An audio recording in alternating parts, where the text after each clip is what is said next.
In 1177 BC, the most advanced civilization the world had ever seen simply ceased to exist. Not one empire, all of them, at the same time. It was as if someone reached behind the ancient world and pulled the plug.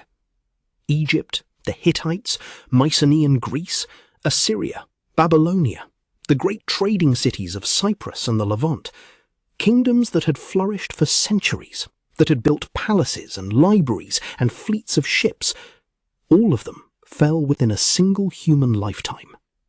And for over 3,000 years, no one could explain why.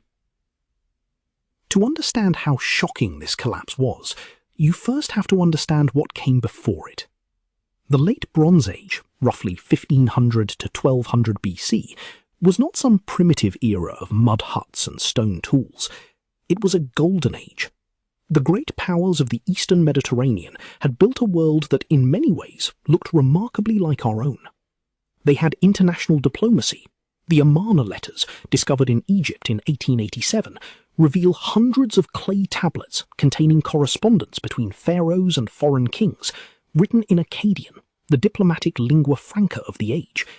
They negotiated treaties, arranged royal marriages across borders, and complained bitterly when shipments of gold arrived lighter than promised. They had globalized trade networks stretching thousands of miles. Bronze itself, the defining technology of the era, required copper and tin. Copper came from Cyprus, but tin had to travel from as far away as Afghanistan, possibly even Cornwall in southwestern England. Think about that. 3,000 years ago, the metal that built their weapons, their tools, their entire economy depended on supply chains spanning continents. It was a system of breathtaking complexity and breathtaking fragility. Then, around 1200 BC, the world began to burn. Within roughly 50 years, almost every major civilization in the Eastern Mediterranean collapsed. The Hittite Empire, which had rivaled Egypt for centuries and controlled most of modern Turkey and Syria, was destroyed so completely that its very existence was forgotten until archaeologists rediscovered it in the 19th century.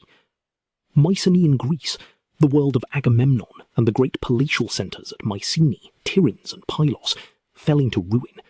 Its sophisticated writing system, Linear B, vanished entirely. The great trading city of Ugarit on the Syrian coast was obliterated.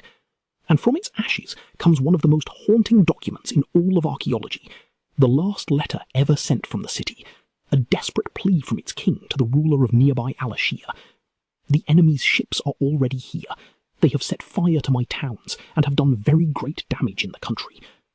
The letter was found in a kiln, never sent. Ugarit was destroyed shortly after. It was never rebuilt. No one ever lived there again. But who were these enemies?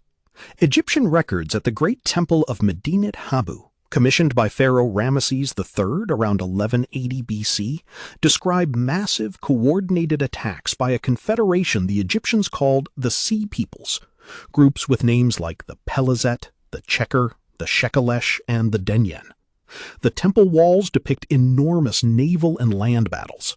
Ramesses claimed victory, and Egypt did survive, barely, but as a diminished shadow of its former glory. The mystery is that we still do not know exactly who these sea peoples were. Some scholars link the Pelazet to the biblical Philistines, the Shekelesh to Sicily, but their true origins remain one of the great unsolved puzzles of the ancient world. For decades, historians blamed the Sea Peoples for everything. They were the destroyers, the barbarians at the gate. But modern scholarship has dismantled this simple narrative. Archaeologist Eric Cline, in his landmark 2014 book, 1177 BC, The Year Civilization Collapsed, argues that the Sea Peoples were not the cause of the collapse. They were a symptom. What actually happened, Cline contends, was a perfect storm, a cascading systems failure where multiple catastrophes struck simultaneously, and a civilization too interconnected to absorb the shocks simply shattered. Consider the evidence. Geologist Amos Noor proposed the earthquake storm hypothesis, that a sequence of catastrophic earthquakes rippled along the tectonic fault lines running beneath the Aegean and eastern Mediterranean, destroying city after city within the span of decades. Archaeological evidence supports this. Mycenae, Troy, Ugarit, and Hattusa all show signs of earthquake damage, layered with destruction by fire. Then there was the climate. Tree ring data from ancient timbers and pollen analysis from lake sediments across the Mediterranean reveal a severe and prolonged drought that may have lasted between 150 and 300 years, beginning right around 1200 BC. Crops failed, famine spread, entire populations were forced to move or die. And here is where the parallels to our modern world become impossible to ignore.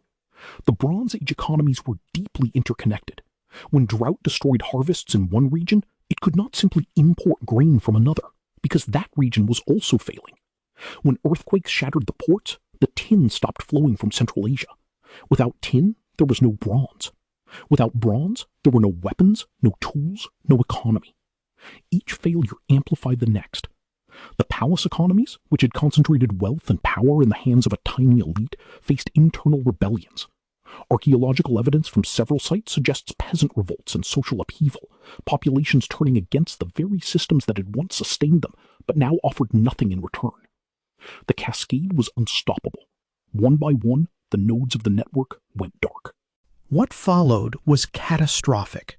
The period from roughly 1150 to 900 BC is known as the Greek Dark Ages, but the darkness extended far beyond Greece. Across the eastern Mediterranean, literacy virtually disappeared. The Mycenaeans' linear B script was lost. Monumental architecture ceased. Long-distance trade collapsed to a fraction of what it had been. Entire technologies were forgotten. It would take 300 years before the region began to recover, and when it did, the new civilizations that emerged, classical Greece, Phoenicia, the Neo-Assyrian Empire, had no memory of the world that had come before.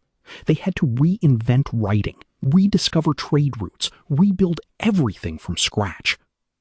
The Bronze Age collapse teaches us something deeply uncomfortable. Complexity is not the same as resilience.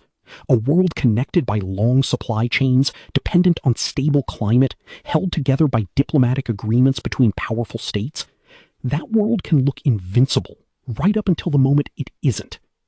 Our own civilization runs on semiconductor chips from Taiwan, rare earth minerals from a handful of mines, energy networks that span oceans. We face our own changing climate, our own mass migrations, our own social fractures. The ancient world's collapse was not caused by one thing. It was caused by everything, happening at once, to a system that had no capacity to absorb it all. And perhaps that is the deepest pattern in our story as a species. In our last video, we explored what happened to the other human species who once shared this planet. The Neanderthals, the Denisovans, Homo floresiensis.